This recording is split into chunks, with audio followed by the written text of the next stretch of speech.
Okay. Okay, let's try this again. Am I doing anything here? I have no idea. I think I'm recording. I'm using I think it's called a Samson, Simson, I believe. I can't see anything on it, and I bought it a long time ago.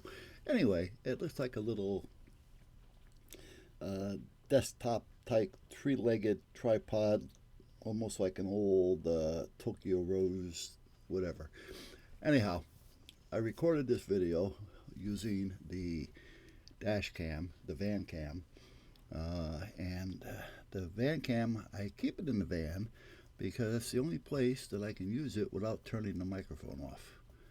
I brought it in because I had to use it, and I didn't bring it in because I had to use it. I brought it in because I had to readjust some of the settings on it. I had taken it off the mount that I have in the van and stuck it in my pocket because I was going to do some recording when we put this antenna up, and hence I forgot it was in my pocket, so I never did any recording with it. And I also changed some of the settings, so I had to reset the whole thing. Long story short, and I had it in here, so I figured, well, as long as I reset it, let me use it and see how it works, which I did. But this is the one that every time you touch the screen for any reason, it shuts the mic off. And there's no setting to change that. You either turn it on or off, and you're supposed to use the little mic icon that sits off in the corner, but no matter where you touch the screen, it goes off. So anyway, enough of that problem. So here's what we're doing here. I had built an antenna earlier. I believe it was the day prior to this one. Trying to make something small so that the commander of the flotilla would be able to use it in his house. I didn't know how his setup was, haven't been in his house, so I really have no idea how any of that works. And so that's where we're at. Now hold on a minute. Okay, I just wanted to make sure that it was recording. So I made one out of a piece of half-inch or so PVC pipe, approximately 4.5 feet, maybe 4 feet long, and it seemed to be okay, but it was real sensitive, meaning no matter where I decided to put it, it never stayed the same with the SWRs because of everything that was kind of around it was just screwing it up. So I couldn't have something that sensitive because I didn't want them to blow up a radio because they're government radios. And the other thing is I wouldn't want him to put a personal radio on it that he spends $300 or better for to find out that it blew up that radio. So I decided not to give him that one and just make a standard ground plane. And that's what this is that you're looking at here. The antenna length, the one that goes upright, that's basically the antenna. I've done videos on putting this together prior when I was starting to build it, but never when I was done with it at this point. However, the ones that I'm working on now, those are considered the ground plane. The way that I normally describe it is an antenna needs a ground plane or a counterpoise, basically one the same. It depends, they argue that all the time, but I look at them both being as the same. Now, for instance, if I was to take that top piece, that one little piece sticking off the top, and mounted that on the van, I wouldn't need anything else because the van is acting as the ground side of the antenna. Now, if I had a fiberglass van, then at that point I'd have a problem because we need the metal, we need the steel, the plate, the aluminum. We need something that's going to be conductive in some way, shape, or form. So at that point, that's why I'm building these radios. Now, these radios that I'm building is basically acting as a van. All right, now I know the sizes are different, but the wavelengths also have a lot to do with it. Now, the bigger the ground plane, the better, but this is working, so it's not going to have a problem with it. Um, and at that point, there's 4 radials, 4 ground plane or counterpoise, and it's on that plate. And I believe I did a quick video on that plate, but if not, I'll tack on a little 30-second segment at the end of this and let you know what I'm talking about. So what I'm doing now is trying to make it safe, because again, not knowing this guy's house, does he have pets running around? Does he have kids running around? Because I wanted to kind of protect these ends a little bit. Now what I'm doing now, it will help, but it's really not going to help if somebody runs into it or falls into it. I put different connectors on it, so if somebody were to run into it, with a part of their body, it would bend and break off, which is a good thing. But when it comes to the eyes, the face, you really got to pay attention. So if he was to use this, I would tell him to put those like rubber sponge balls on it or something, so that they can see it, so they have something to see, and it would protect them a little bit if in fact they were to fall into it. But anyhow, that's what I'm doing now. I have some sheetrock anchors that I'm using. I just had to drill them out just a little bit, just to make them so they can snap in there, because they're slotted for a screw to fall into, not to be just pushed on. Then I'll put a little glue on them to hold them in place, and then I'll straighten it out, and we'll check it from there. But the reason for this antenna was originally to give it to the commander for his house. He lives quite a ways away from their main repeater, and he, even though we've gone to the Coast Guard station in Stratford to fix their antenna system, or start, that's a whole other thing. If you've probably already seen that one. So at that point, this was for his house, because otherwise he'd have to drive 15 minutes or better from his house down to the station to get on the radio to check in for the AuxNet drill, which takes maybe a half an hour. It can take less, it can take a little more, but the averages is about a half an hour. And you really don't want somebody traveling, you don't want to put them in harm's way, especially in the wintertime. And with the price of gas nowadays, that's another story. So this is good for him to have at his house, because everybody else, well, not everybody, but 99% of us all do it from our house. And there's nothing wrong with doing that, if you have the ability to do so, because this is where I would probably be if I had to do anything in an emergency situation. This is where I'm going to do it from, here or in the van. And naturally the van's all set, and because it's a kind of a portable, it's all right for me to use it wherever I happen to be, and the same goes for anybody else. So, but however, we did Lowe's audio, and now I'm going through this. Now I'm getting ready to check the SWRs, the standing wave ratio, and I've explained that a few times in different ways, but the easiest way to explain it is you take two people, one of them a lot stronger than the other, and you have them start pushing against one another or pulling, whatever the case may be. And naturally, the weakest of the two is going to give out first. Well, inside the radio, there's a transistor. It's a three-legged transistor for most part. It's called a driver, a transmit transistor. I mean, it has a different names depending on who you're talking to, but the main thing is it does the transmitting.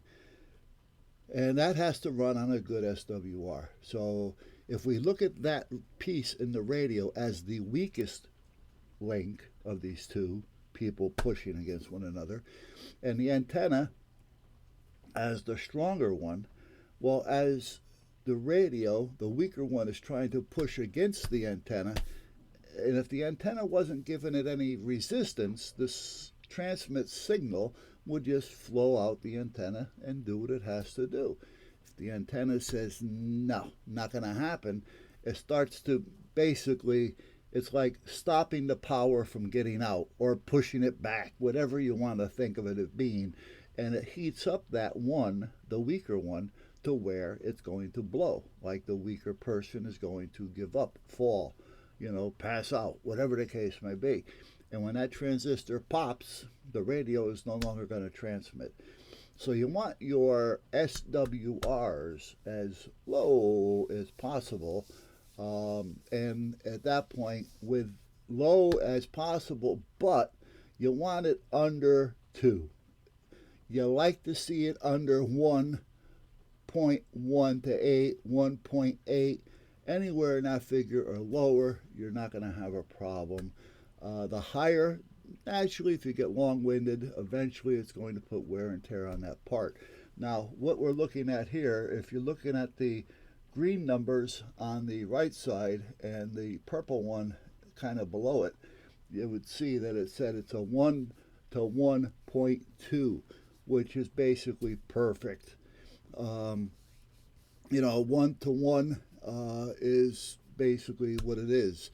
1 to 1.2 or 1.12 is, I'm taking a video here so I can show them, you can't get any better. You really can't. I actually like my SWRs to be around the 1.2 because for some reason it seems to work a little bit better for me. But you don't want it to go above that 1.8. You like to keep it under that. 1.7, 1.6 I'd be happier with. 1.5 and under I'd be happier with. This I'm ecstatic about.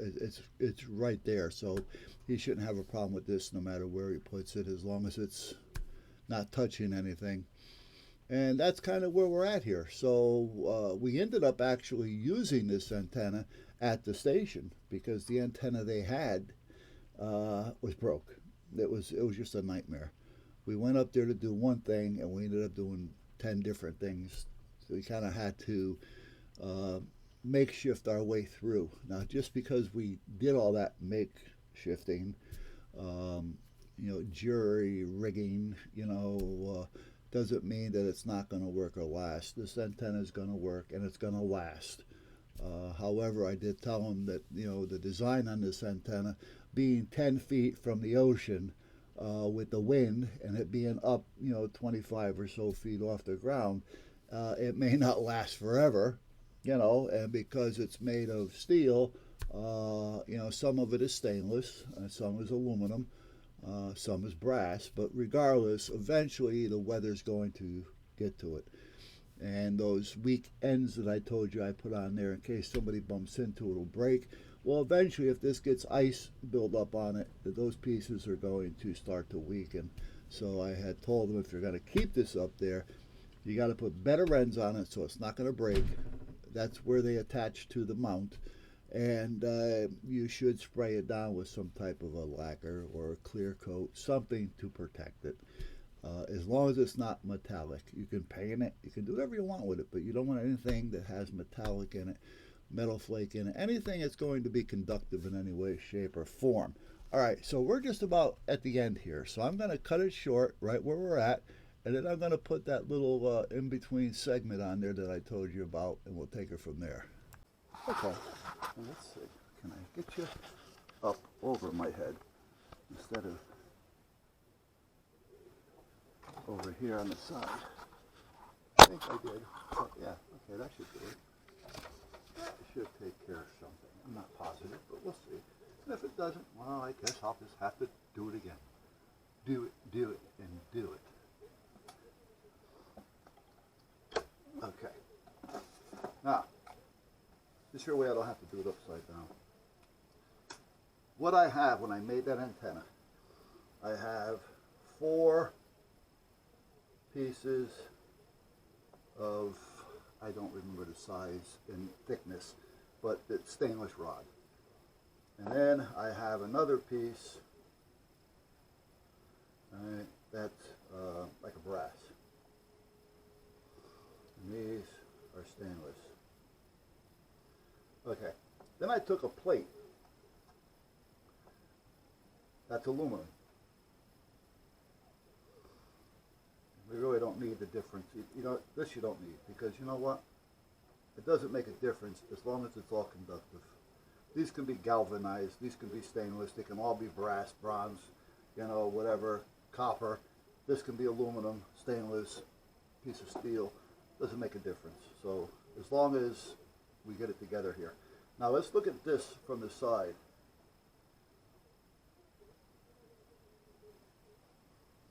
We got a hole here. That's a 1/2 inch hole. Now, we also have the stud. Now the stud has a little bit of a hex head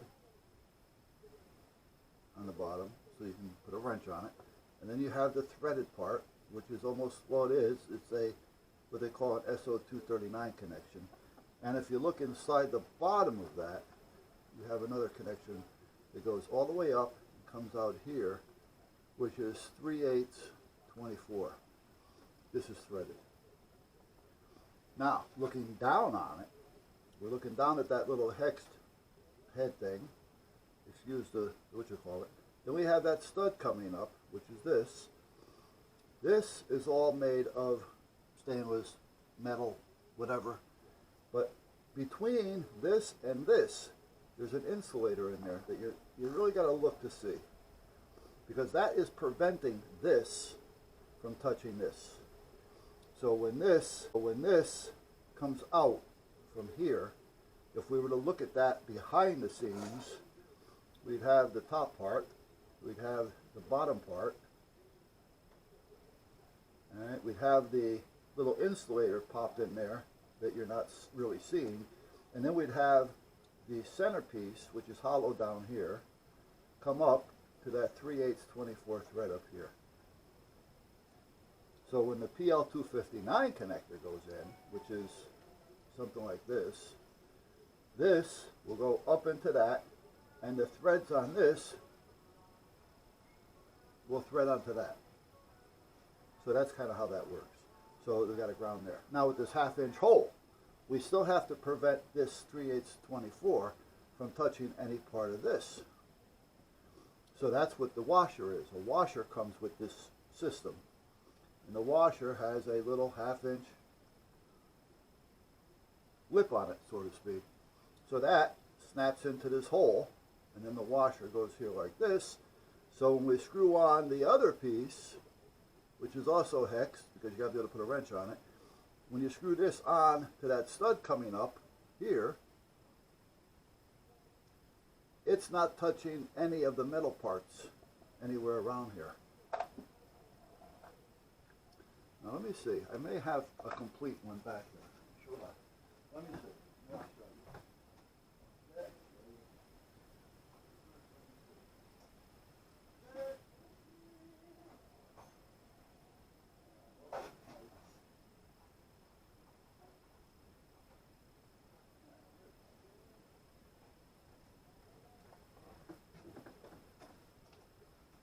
Okay. So now I can show you. Hopefully.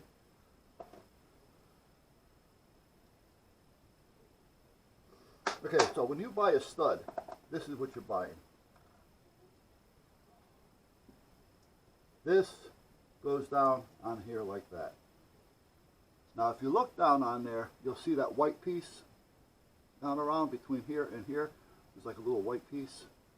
And if you look, well, you're not going to see it down in there, but down in there, it's also down in here.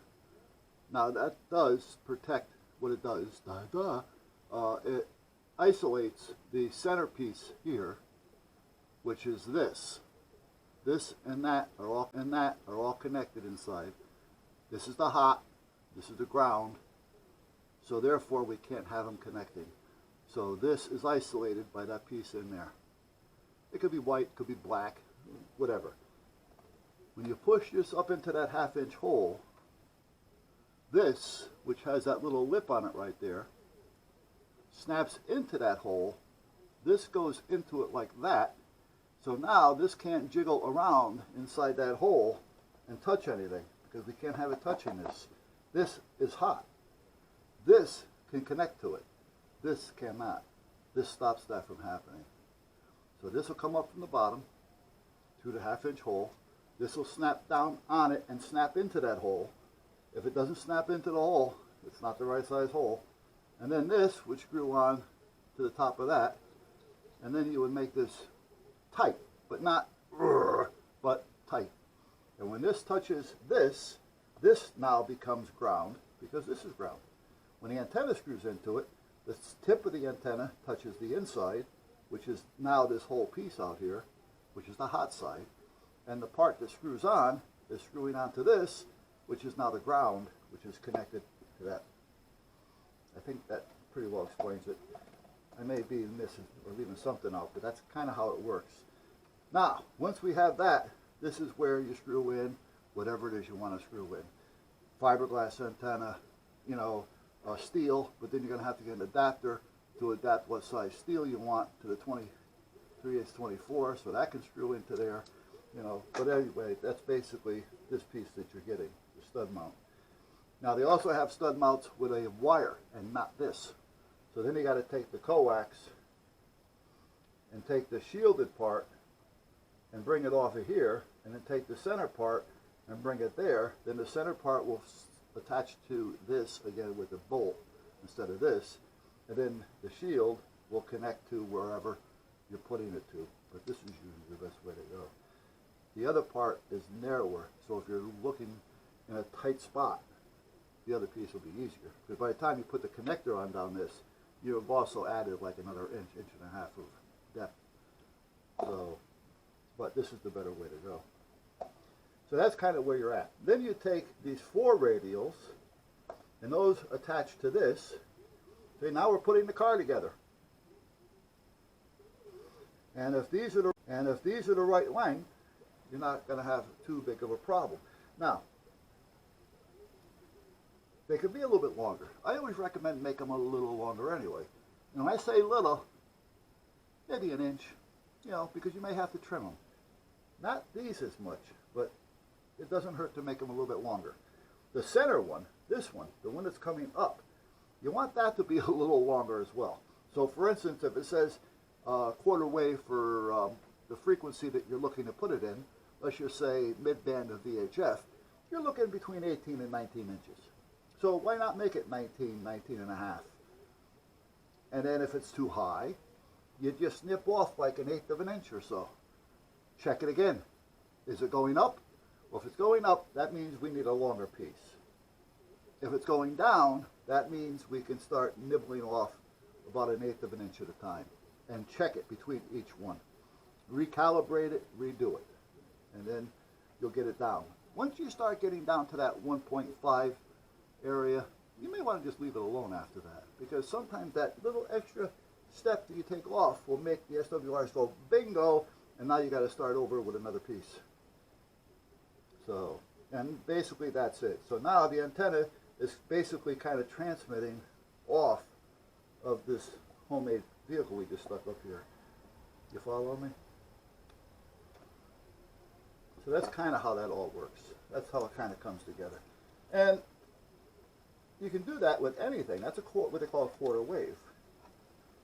Now, if you want to make it for, we'll say, UHF, which is ultra high frequency, VHF is very high frequency.